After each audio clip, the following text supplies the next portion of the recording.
Whodat, everybody? We are back with another card the day after Drew Brees gets into the Hall of Fame. And again, as I'm sure you could tell by the thumbnail, the card that we're adding to the collection, 2 in a row for the Dome Patrol. Pat Swilling. And we'll get you the back. If you didn't already know. Pat Swilling, yeah, another guy that I spoke to in the Life of a Saint podcast and in the Life of a Saint written series. Super nice guy. He is one of the few guys, I've spoken to a lot of Saints players over the years.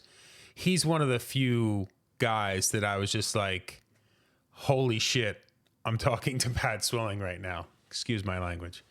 But yeah, incredible career, crazy pass rusher. He was the first jersey that I ever owned, was a Pat Swilling 56. And as you can imagine, growing up in Jersey, there was another 56 up here that a lot of people wore that jersey. So every time I wore my Swilling jersey, you know, you get into the back and forth of, you know, comparing the linebackers and stuff. And look, there's no comparison to Lawrence Taylor, but Pat Swilling was my guy.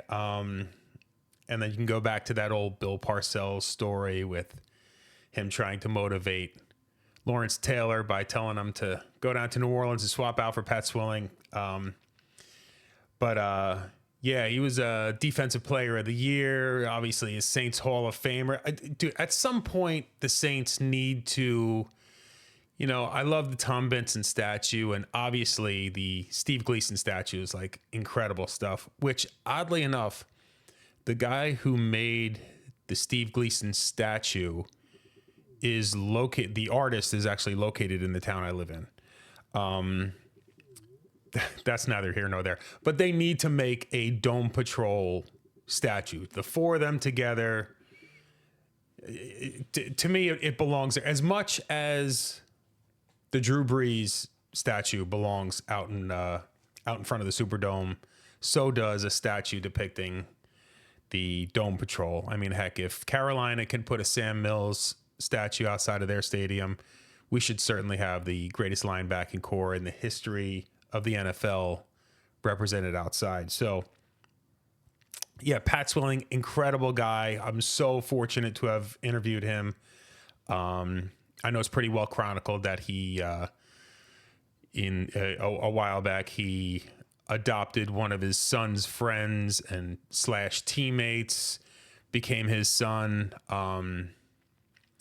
So yeah, just another man of faith and family, and he does it did it the right way. I mean, he was incredible on the field.